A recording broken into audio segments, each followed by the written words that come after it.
Hi and welcome to the running channel. I'm Andy and today we're going to be taking a look at the brand new Mizuno Wave Rider 24 and also this monster here and why that's relevant. I'm going to take you through all the technology, what it's like to run in and everything you could possibly need to know about the shoe. Before we do that, it's important for me to tell you that we're not paid by the brands and all of the opinions in this video are my own. I'd also like to ask you to subscribe to the running channel and tap the bell icon to be notified when we upload new videos about running. We've got all of the tips you could possibly need about everything running related, as well as new technology, new reviews, challenges and entertainment.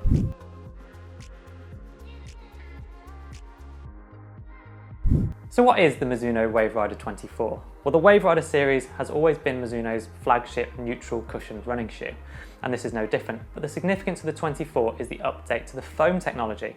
A new proprietary foam is being used called Enerzy, which is where this monster here comes in. So this is a prototype shoe that Mizuno sent us for the benefit of demonstrating the new cushioning system, the new foam that they're using called Enerzy, so energy with a Z, and Enerzy Core, which is at the center of this shoe. So this isn't a running shoe, but it's a prototype to demonstrate, I guess, how it feels.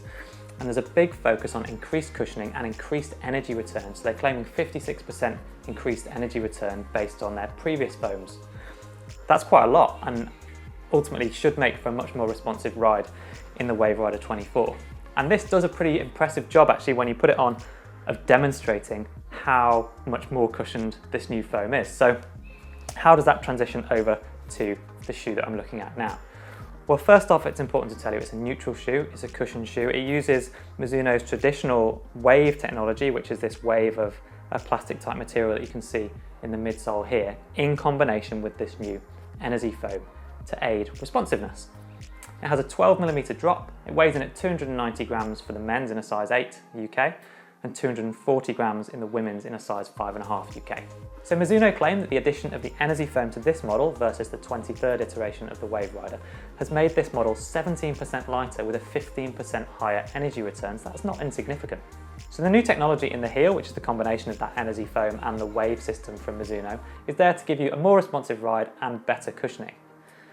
Alongside that, there's a gusseted tongue, so to help hold the tongue in place, there are pieces of essentially elastic on the inside, holding the tongue in place and giving you a more snug fit. And they've redesigned the upper with a focus on breathability, performance and fit. And first impressions are that it does feel pretty premium, so that's a nice update. So let's take this out for a run, get to grips with it and see how it feels.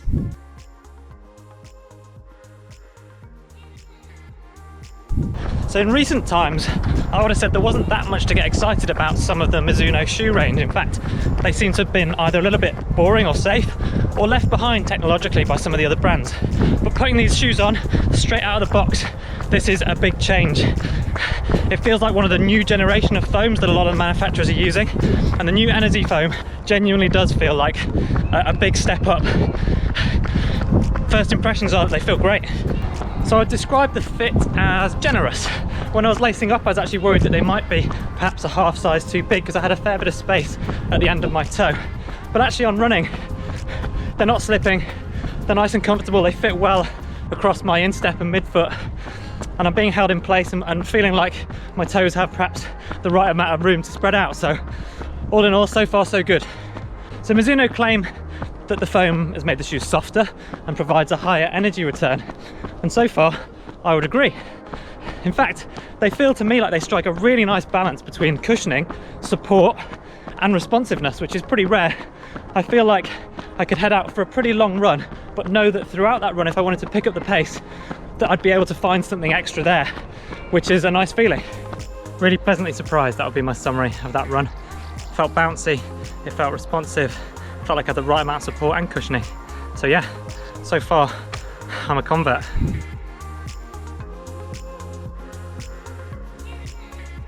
So what's my verdict on the Mizuno Wave Rider 24?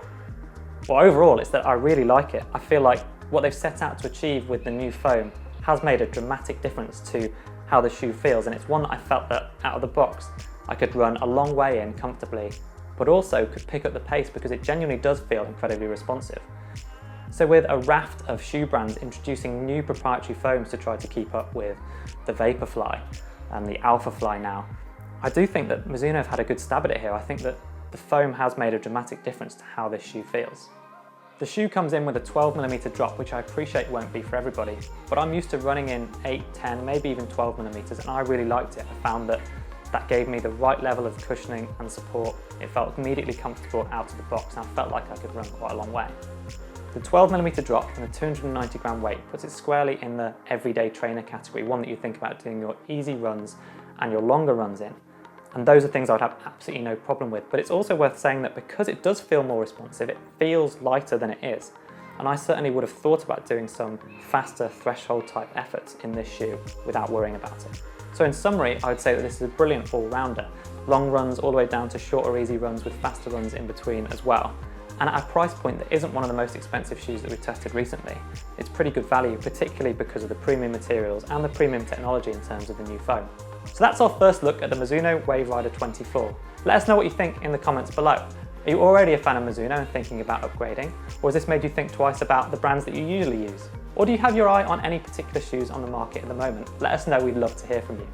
In the meantime, please subscribe to the running channel to support us in what we're trying to do, and I'll see you next time.